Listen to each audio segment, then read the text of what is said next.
El lugar de la tentación, por supuesto, es el desierto. Una vergüenza, un ataque contra la Iglesia Católica. Que la palabra es viva, es verdad, se cumple. Dejen de lado el encaprichamiento con el poder del mundo. Eso se convierte en el juguete del diablo. ¿Cómo se enfrentó Santa Faustina a los ataques del demonio? Lo que hoy vas a escuchar no es un simple relato devocional, son enseñanzas directas que Jesucristo le confió a esta santa polaca, para mostrarle y también mostrarnos a nosotros la manera de resistir al enemigo en la lucha espiritual diaria. Si aplicamos estas revelaciones con fe, se convertirán en un verdadero tesoro para proteger nuestra alma en medio de las pruebas. Antes de continuar, te invito a suscribirte al canal y compartir este video, para que más personas descubran la fuerza de la divina misericordia y encuentren en ella un refugio contra las acechanzas del maligno. Escuchemos al Padre Luzón, exorcista retirado y sacerdote con décadas de experiencia, recordarnos la realidad de este combate espiritual. Padre, ¿el demonio existe? Vaya que sí existe. Toda la historia de la humanidad está marcada por esa interferencia del jefe de los demonios, que es Satanás, según cuenta el capítulo 3 del Génesis, que trató de frustrar el plan de Dios, de crear al ser humano a su imagen, por amor, para amar. Y entonces pues sedujo a Adán y Eva, que ellos desobedecieron a Dios. Y desde entonces, pues claro, tiene una influencia, porque los demonios, el poder que tienen es lo que nosotros les dejemos, las puertas que les abramos. En esa medida nos pueden dañar. Si no les abrimos las puertas, no nos pueden hacer nada. San Agustín decía que es como un perro rabioso encadenado, que si no te acercas, está rabioso, pero está encadenado. Si no te acercas, no te puede morder. ¿Quién crea el demonio? Creó a los ángeles, Dios, y como son seres libres, la tercera parte, dice Apocalipsis, pues la tercera parte cayó, rechazaron el plan de Dios. Entonces Dios crea al ángel en su bondad, y es el demonio el que al rechazar ese plan de Dios, pues se convierte en un demonio. Y padre, ¿qué es lo que quiere el demonio? Sobre todo lo que más le interesa, porque cuando una persona está triste, lo que le interesa es, lo único que le puede consolar, mal de mucho consuelo de tontos, es dañar. Entonces él además, los demonios tienen una fijación que es procurar al ser humano apartarlo de la felicidad. Y por envidia no soportan que podamos nosotros entrar en comunión con Dios y alcanzar el cielo. Y entonces lo que más les interesa pues es eso, es que pequemos, que nos alejemos del plan de Dios que tiene para nosotros. Con esta claridad, podemos comprender mejor por qué Jesús mismo le enseñó a Faustina cómo enfrentarse al enemigo. Santa Faustina Kowalska, nacida en agosto de 1905, fue escogida por Dios para ser mensajera de su misericordia al mundo entero. Aunque llevaba una vida sencilla, marcada por la humildad, en lo profundo de su alma ardía una intimidad especial con Cristo. Esa cercanía mística fue el terreno donde el Señor sembró una misión grandiosa, recordarle a la humanidad que el amor misericordioso de Dios es más fuerte que el pecado.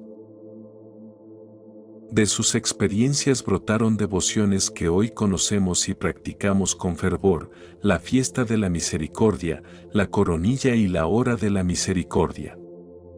Cada una de ellas viene acompañada de promesas inmensas, pero siempre bajo 3 condiciones: confiar plenamente en Dios, obedecer su voluntad y practicar la caridad con los demás. Lo sorprendente es que, además de revelarle estas formas de culto, Jesús le enseñó a Santa Faustina cómo debía defenderse del demonio. Ella escribió cuidadosamente esas instrucciones en su diario, convirtiéndolo en un manual espiritual que hasta hoy ilumina a los creyentes en su batalla interior. Así le habló el Señor a su sierva. Hija mía, quiero enseñarte acerca de la guerra espiritual. 1. No pongas tu confianza en ti misma, entrégate y descansa completamente en mi santa voluntad. Estas palabras resuenan con la Sagrada Escritura: bendito el hombre que confía en el Señor y cuya esperanza es el Señor. Jeremías, capítulo 17, versículo 7. El enemigo odia la confianza, porque la fe sencilla y humilde desarma sus planes. San Pablo lo dijo en su carta a los Efesios: la fe es como un escudo que apaga los dardos encendidos del maligno. Cuando reconocemos que nada podemos sin Cristo y nos abandonamos a su voluntad, el demonio queda debilitado. San Juan María Vianney afirmaba: el demonio es fuerte con los soberbios, pero débil con los humildes. Jesús también le dijo a Faustina un segundo consejo. Cuando te sientas abatida, desolada o envuelta en la oscuridad, corre de inmediato a invocar o busca la ayuda de tu Padre Espiritual. Confía en que Él siempre te escuchará en mi nombre. Recuerda, cuando pronuncias mi nombre, yo corro en tu auxilio. ¡Qué gran promesa! El nombre de Jesús es un fuego que aterra a los demonios. Como enseña San Pedro, no hay bajo el cielo otro nombre dado a los hombres por el que debamos ser salvados. Hechos de los Apóstoles, capítulo 4, versículo 12. Por eso, en los momentos de mayor confusión, el Señor nos exhorta a no quedarnos en silencio ni aislados. La confesión y la dirección espiritual son luces que disipan las tinieblas. Santa Teresa de Ávila lo expresaba así: el demonio teme a las almas que son claras y sinceras con sus confesores. Jesús invita a exponer lo oculto, a no dejar que el enemigo se esconda en la oscuridad del alma. Ahí está la clave de la victoria: humildad, transparencia y confianza en la gracia de Dios. El mismo Salvador afirma en el Evangelio según San Marcos: y estas señales acompañarán a los que han creído, en mi nombre expulsarán demonios. Jesús nos recuerda que su nombre tiene poder sobre toda fuerza del mal y que el cristiano que confía en él camina bajo esa autoridad divina. Un signo particularmente temido por el enemigo es la Santa Cruz. La señal de la cruz encierra un misterio profundo, porque al trazarla sobre nosotros proclamamos la victoria de Cristo en el Calvario. Los demonios tiemblan al verla, pues les recuerda quién los derrotó y cuál será su destino eterno de condenación. Por eso, desde los primeros siglos, la Iglesia adoptó la cruz como estandarte de fe. Cada vez que hacemos la señal de la cruz, profesamos con humildad y valentía que pertenecemos a Cristo y que bajo su victoria caminamos seguros. El Señor también le advirtió a Santa Faustina acerca de un peligro muy común: el diálogo con la tentación. Así le enseñó: ten cuidado de negociar con las tentaciones cuando vengan. Enfoca la oración en tu propio corazón y quédate allí, encerrada en ti misma. Recuerda que en la historia de Adán y Eva, la mujer entró en diálogo con el diablo y terminó perdiendo. Aquí se nos revela un principio clave. No se vence al maligno discutiendo con él, sino volviendo el corazón hacia Cristo, buscando refugio en el Sagrado Corazón. Dar la espalda al mal y correr hacia el Señor es el camino seguro. El obispo Barrón lo explica con claridad: el desierto es precisamente el lugar donde quedamos desnudos ante estas tentaciones. El lugar de la tentación, por supuesto, es el desierto, y eso es muy importante también espiritualmente, ¿cierto? Blaise Pascal, el gran filósofo y escritor católico, dijo que consumimos la mayoría de nuestras vidas con divertissements, quiere decir diversiones.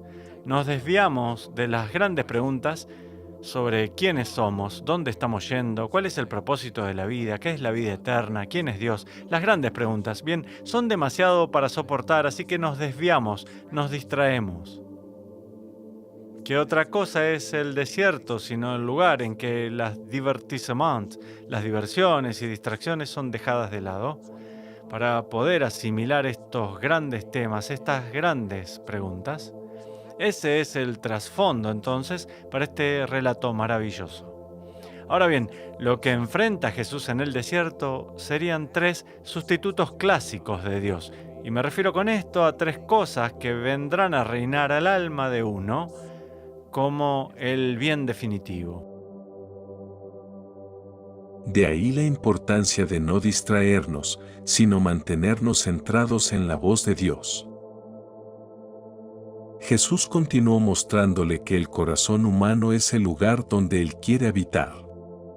Si nuestra mente se fija en Cristo, la paz brota y las tinieblas se disipan. Allí, en esa unión íntima con Él, la tentación pierde su fuerza. Otro consejo fundamental fue este. Apresúrate lo más pronto que puedas a confesarle a tu Padre Espiritual tus pecados. Recuerda que una buena confesión, un buen confesor y un buen penitente son una receta perfecta para la victoria sobre la tentación y la opresión demoníaca. Qué grande es el sacramento de la reconciliación. San Ambrosio, en el siglo IV, lo expresó con claridad: el poder de perdonar se extiende a todos los pecados. Dios no hace distinción. Él prometió misericordia para todos y a sus sacerdotes les otorgó la autoridad para perdonar sin ninguna excepción. La confesión frecuente es un golpe certero contra el demonio, porque arranca de raíz su mayor arma, el pecado escondido. El Señor también subrayó el valor de la humildad, advirtiendo del peligro del amor propio. El enemigo siempre intenta llevarnos al orgullo, pues fue justamente el orgullo lo que lo despojó de su gloria angélica. Cristo nos señala a la Virgen María como el modelo perfecto de humildad, aquella que dijo: «He aquí la esclava del Señor». La Santísima Virgen, por su humildad, recibió la plenitud de la gracia divina. Y es precisamente esa virtud la que más teme el demonio, pues lo derrota sin necesidad de violencia, con la sencillez de un corazón entregado a Dios. Esto mismo lo confirma el Padre Luzón al hablar del poder de la Virgen, de los santos y de la palabra de Dios frente a los ataques del maligno. Sí, porque fe es creer lo que no se ve. Pero cuando tú empiezas a ver lo que te han enseñado, que es la fe, y empiezas a verlo, empiezas a comprobarlo, a palparlo, te das cuenta de que tú invocas a la Virgen inmediatamente, acude siempre, inmediatamente. Cosa que claro, cuando tú no lo has visto, pero tú le dices: madre, échame una mano, y de pronto ves que empiezan a horrorizarse los demonios. No, ella no, ella no. La llaman ella. No, nunca dicen su nombre, ¿no? Porque la odian tremendamente, ¿no? Pues claro, cuando uno empieza a comprobar el poder de los santos, el poder de la alabanza, el poder del sacerdote, que un sacerdote que es un pobre hombre, un hombre como somos todos, y que tenga el poder de mandar a los demonios. Y que si le dice que se calle, se tiene que callar. No le queda otra. Y que si lo manda bien, claro, si le dice cállate, y bueno, me callaré cuando me digas cuándo, pero no, cállate ahora. y no interrumpas esta oración y ya está.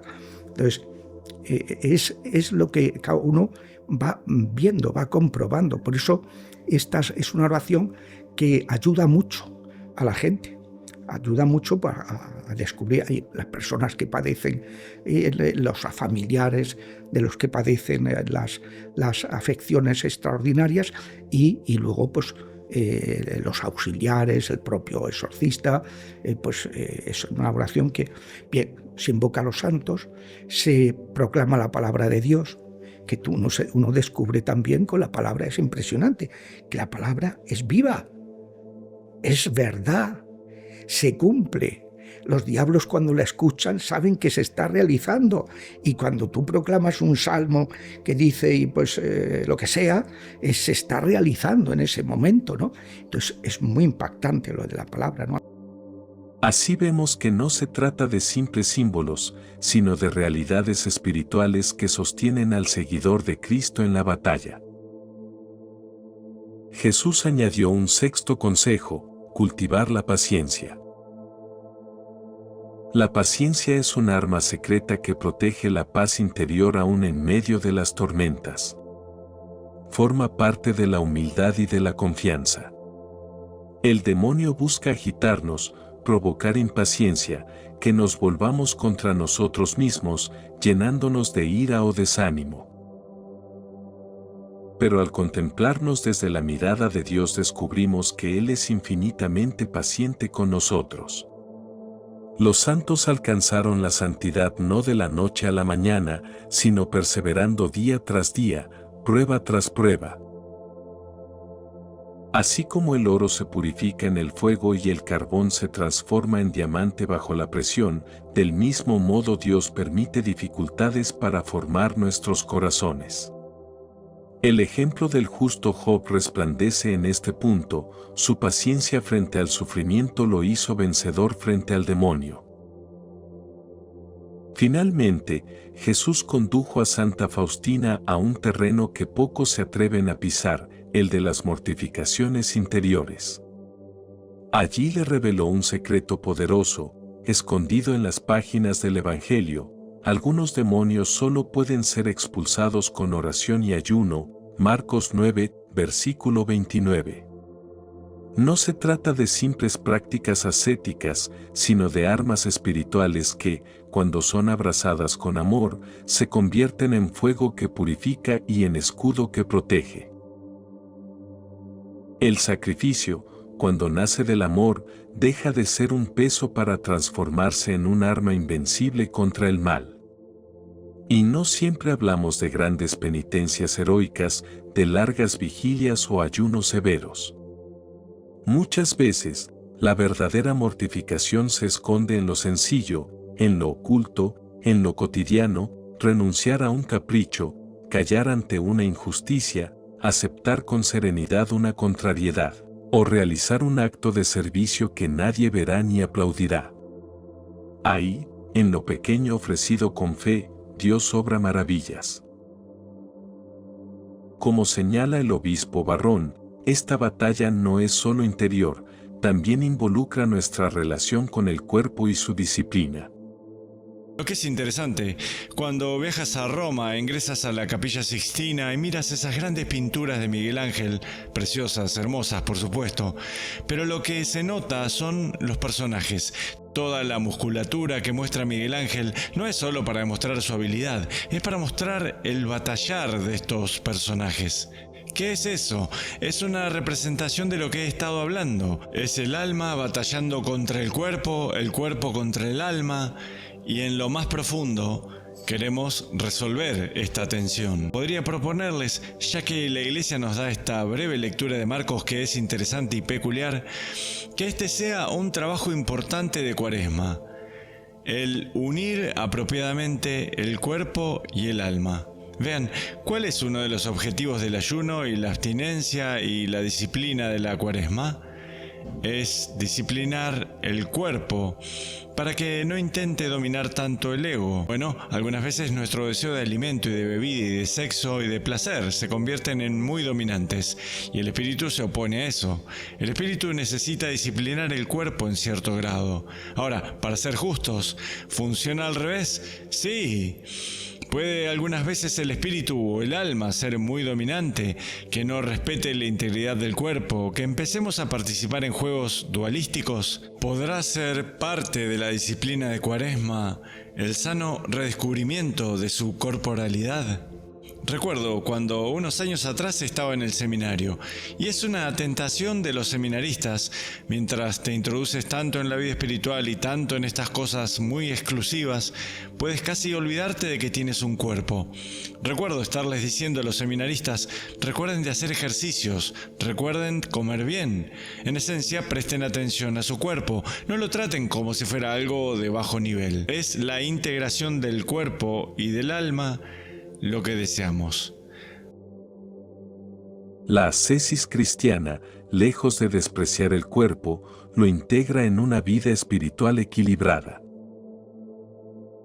San Pablo, en su carta a los Corintios, lo proclamó con fuerza: las armas que usamos no son las del mundo, sino que tienen el poder de Dios para destruir fortalezas. 2 Corintios 10, versículo 4. ¡Qué misterio tan grande! El mundo confía en la fuerza, en el poder, en la estrategia humana. Pero el cristiano combate con rodillas dobladas, con lágrimas ofrecidas en silencio, con corazones dispuestos a amar hasta el extremo. Y entre todas esas armas, la más sublime, la más perfecta, es el amor. Es el amor a Dios y al prójimo el que nos impulsa al ayuno, a la oración, a la adoración silenciosa. El amor verdadero no huye del sacrificio, sino que lo abraza, lo transforma y lo convierte en camino de redención. Porque es el amor el que finalmente desaloja al enemigo, rompe las cadenas de la esclavitud y abre de par en par la puerta de la victoria. Como decía San Juan de la Cruz, al atardecer de la vida seremos examinados en el amor. Ese será el triunfo definitivo, no el sufrimiento por sí mismo, no la lucha por la lucha, sino el amor que dio sentido a cada renuncia, a cada silencio, a cada entrega escondida. Octavo consejo: justifica siempre las opiniones de tus superiores y de tu confesor. A primera vista podría parecer que esta instrucción estaba dirigida solamente a la vida monástica de Faustina, marcada por la regla de la obediencia. Sin embargo, va mucho más allá. Todos los fieles estamos llamados a obedecer lo que la Iglesia, en su magisterio, nos transmite como voz de Cristo en la tierra. San Pablo nos recuerda en sus cartas que toda autoridad viene de Dios. Cuando nos dejamos cubrir por esa autoridad legítima, es como si nos recubriéramos con la protección misma del Señor. Por eso, no debe sorprendernos que el demonio comience sus ataques instigando la rebeldía, la crítica y la desobediencia hacia quienes representan a Cristo en la Iglesia.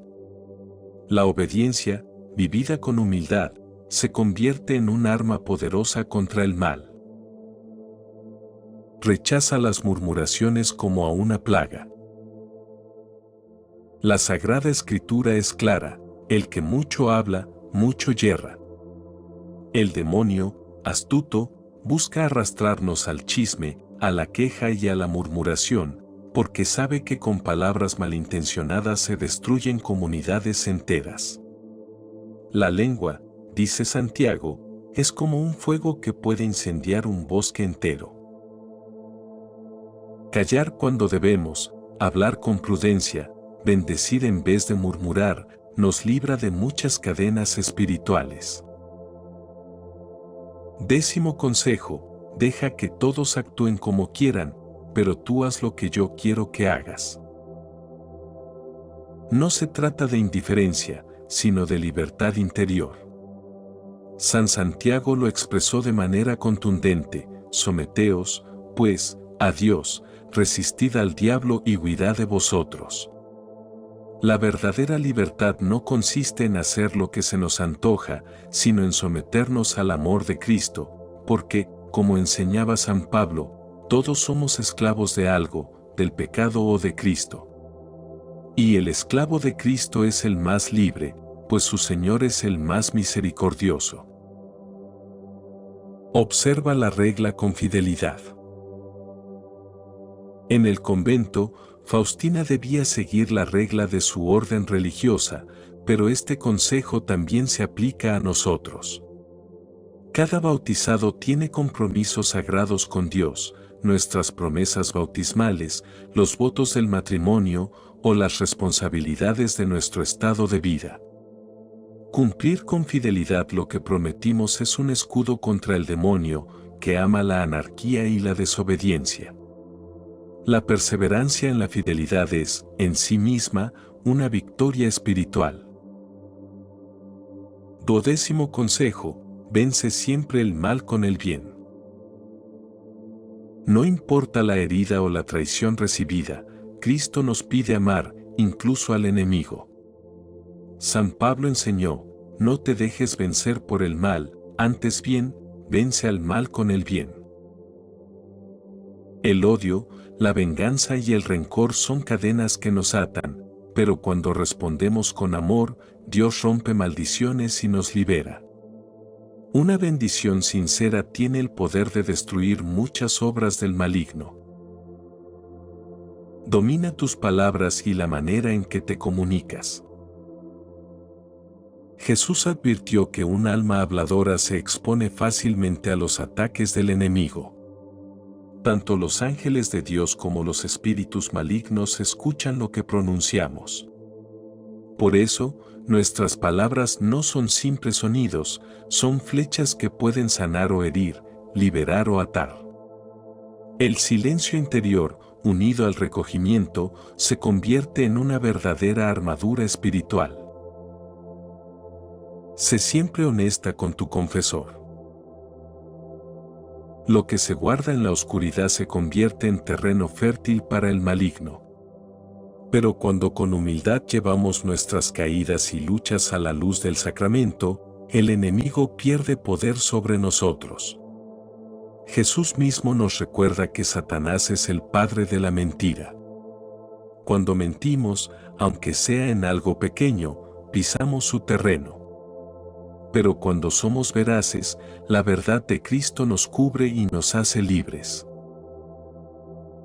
15º consejo: por nada del mundo permitas que te domine el desánimo.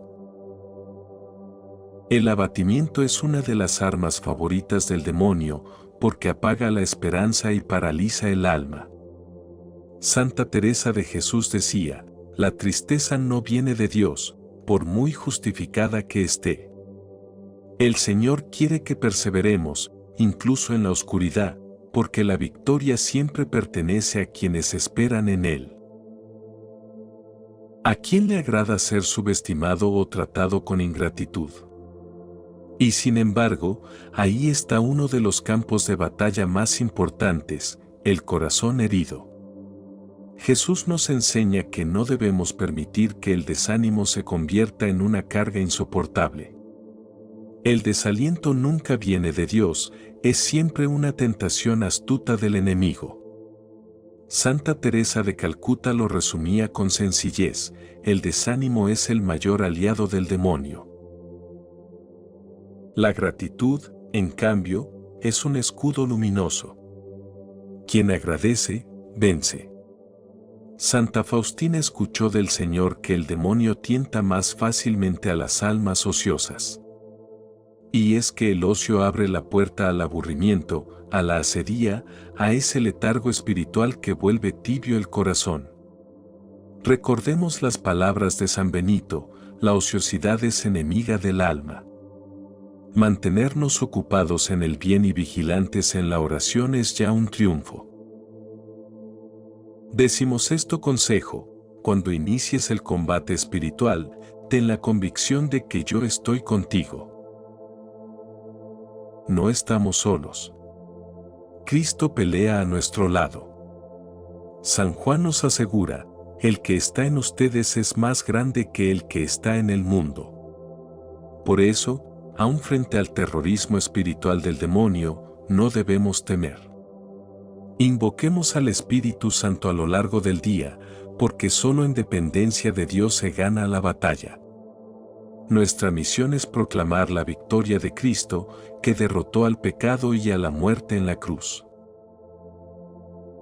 17º consejo: prepárate para grandes batallas. El apóstol Pablo nos advierte, el que crea estar firme, tenga cuidado de no caer. La vida cristiana no es un paseo, sino un combate.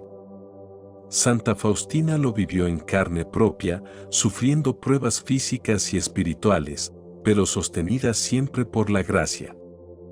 Nosotros también debemos ceñirnos con la armadura de Dios, dispuestos a resistir cada embate del maligno. 18º consejo: recuerda que estás en un gran escenario. Nuestra vida no es privada ni indiferente, el cielo y la tierra nos contemplan. Cada decisión, cada palabra, cada gesto irradia luz o sombra. El diablo sabe que, si no consigue arrastrarnos a la oscuridad, intentará mantenernos en la tibieza, que es tan peligrosa como el pecado abierto. El Señor nos advierte en el Apocalipsis: no eres ni frío ni caliente, por eso estoy por vomitarte de mi boca. Apocalipsis 3, versículo 16. Se nos pide definiciones claras: o vivimos en la luz, o caemos en la mediocridad que desagrada a Dios. 19º consejo: lucha como un caballero. Estas palabras del Señor a Santa Faustina pueden ser también nuestro lema. Un caballero de Cristo conoce la nobleza de su causa, honra al rey a quien sirve y no abandona el combate aunque le cueste la vida. Así como una simple monja polaca, sin estudios ni títulos, pudo luchar con valentía unida a Cristo, también tú puedes hacerlo. Porque la confianza en Dios es ya una victoria anticipada. Y por último, Jesús ofrece un consuelo inmenso: no estás solo. La carta a los Hebreos nos recuerda la inmensa nube de testigos que nos acompaña: apóstoles, mártires, santos y profetas que lucharon, vencieron y ahora interceden por nosotros. Ellos nos contemplan, nos alientan y nos sostienen con sus oraciones. Escuchemos esta exhortación final del obispo Barrón, que resume el camino para vencer al demonio y mantenernos en Dios. Dejen a un lado el interés por el placer sensual. Esa es la razón, ya que estamos, por la que ayunamos durante la Cuaresma. Dejen de lado el encaprichamiento con el poder del mundo. Eso se convierte en el juguete del diablo. Dejen a un lado esta desmesurada autoimportancia del ego. Eso solo conduce a los problemas. Y manténganse centrados en Dios, en lo que Dios quiere para ustedes, lo que Dios desea para ustedes. Estén disponibles para su gracia. Y el truco es, miren, compañeros pecadores, todos somos tentados por estas tres cosas, caemos en ellas. Al contrario de Jesús, todos caemos en las tres. Pero cuando nos rendimos a Dios, hacemos a Dios el sumum bonum. Eso redunda en nuestro gran beneficio espiritual. Y Dios los bendiga. En medio de ese ejército, brilla la Reina del Cielo. La Virgen María es la protectora más poderosa que Dios nos ha dado. Ante su humildad perfecta, los demonios huyen despavoridos. ¿No sabes que a María jamás se recurre en vano?, decía San Bernardo. Bajo su manto maternal hallamos refugio seguro. A través del Santo Rosario y de nuestra confianza filial, ella misma nos conduce a la victoria de Cristo. No olvides tampoco a tu ángel de la guarda ni a tu santo patrono, son compañeros de armas en esta batalla espiritual. Su lucha tiene una sola finalidad: la gloria de Dios y la salvación de tu alma. Así, confiados en Cristo Rey, fortalecidos por el Espíritu Santo y sostenidos por la Madre de Dios, no desfallezcamos. La recompensa está cerca, la victoria está asegurada. Amén.